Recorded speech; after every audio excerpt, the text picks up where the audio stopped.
সাম্প্রতিক সময়ে আপনার বাংলাদেশে যে খেলাফতের কথাটা বা ইসলামী শাসন ব্যবস্থা, ইসলামী রাষ্ট্র ব্যবস্থার কথাটা বারবার সামনে আসতেছে। এটা কিন্তু হিজবুত তৌহিদও বলছে যে আমরা আল্লাহর বিধান প্রতিষ্ঠা করার ব্যাপারে কথা বলছেন। এখন আমরা কিন্তু সাম্প্রতিক দশকগুলোতে এরকম অনেকগুলা শরিয়া রাষ্ট্র বা খেলাফত রাষ্ট্র ব্যবস্থা আমরা দেখেছি। একেবারে বর্তমানে যেটা প্রতিষ্ঠিত আছে যে আফগানিস্তানের তালেবানি রাষ্ট্র ব্যবস্থা, বিগত দশকে আমরা আইএসের রাষ্ট্র ব্যবস্থা দেখেছি বা আইএসের খেলাফত দেখেছি। এই ধরনের ইসলামী শাসন ব্যবস্থা, তালেবানি শাসন ব্যবস্থা বা আইএসের মতো রাষ্ট্র ব্যবস্থা, এটা বাংলাদেশের জন্য আসলে কতটুকু ইতিবাচক হবে বলে মনে করেন, নাকি এটা বিপজ্জনক হবে? আমি একটা কথা বলি, এটা কিন্তু একটা দুঃখজনক কথা, দুর্ভাগ্যজনক ব্যাপার, আসলে খুবই কষ্টদায়ক এবং বেদনাদায়ক। আসলে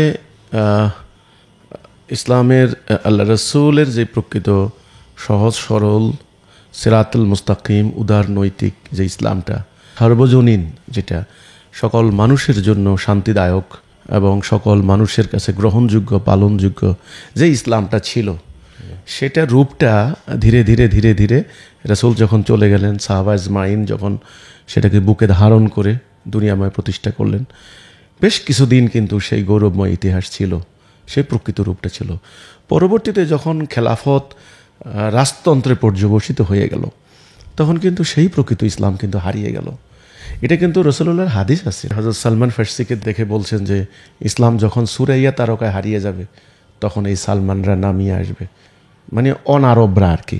তো ইসলাম যে হারিয়ে যাবে রাসূল কিন্তু বলেছেনও, যে হাদিসগুলোতে পরবর্তীতে আরও কিছু হাদিস আছে যে সে জাতি কী করে ধ্বংস হবে যার প্রথমে আমি, মাঝে মাহাদি, শেষে ঈসা।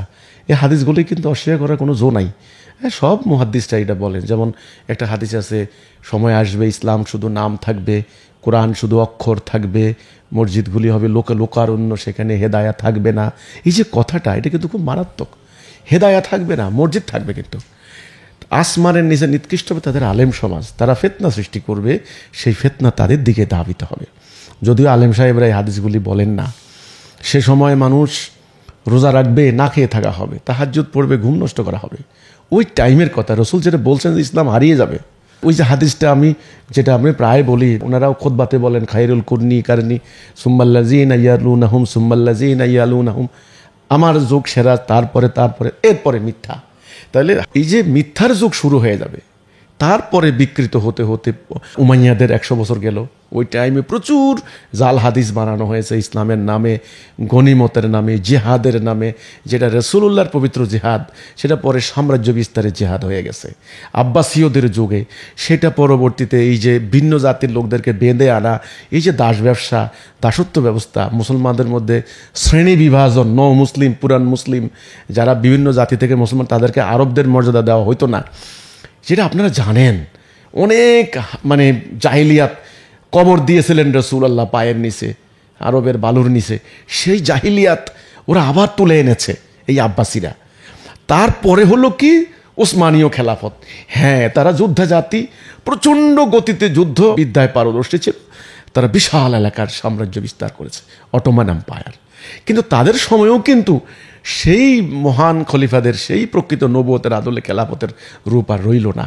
আকীদা বিকৃত হয়ে গেছে, তো কনসেপ্ট বিকৃত হয়ে গেছে।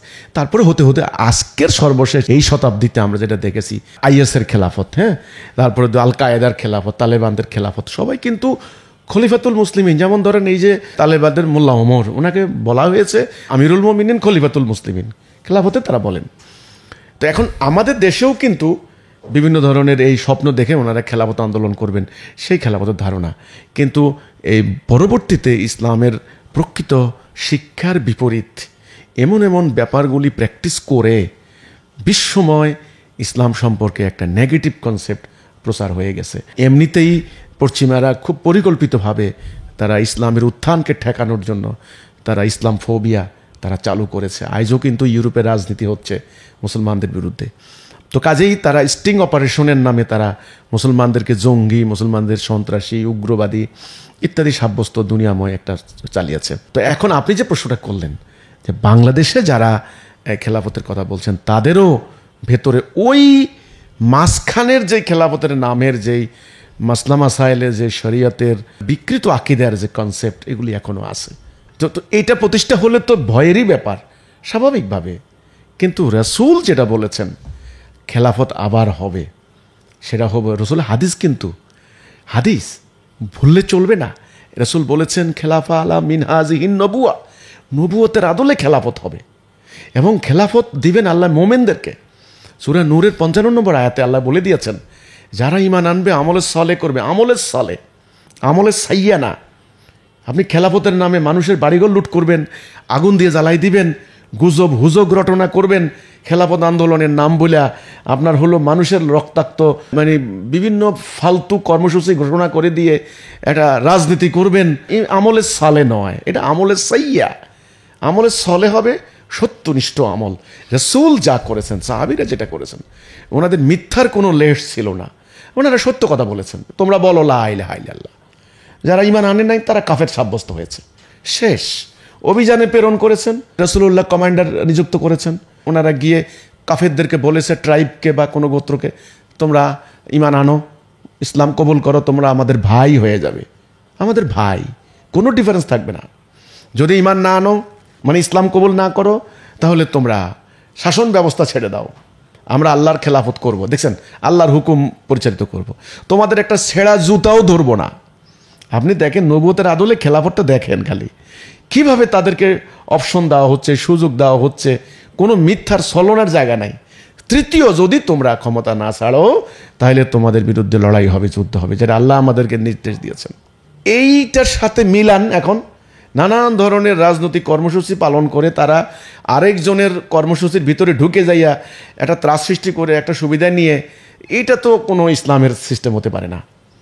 তো আমি আবারও বলছি, খেলাফা আলা মিনহাজিহিন নবুয়া, এটা আল্লাহ দিবেন, রাসূল বলছেন।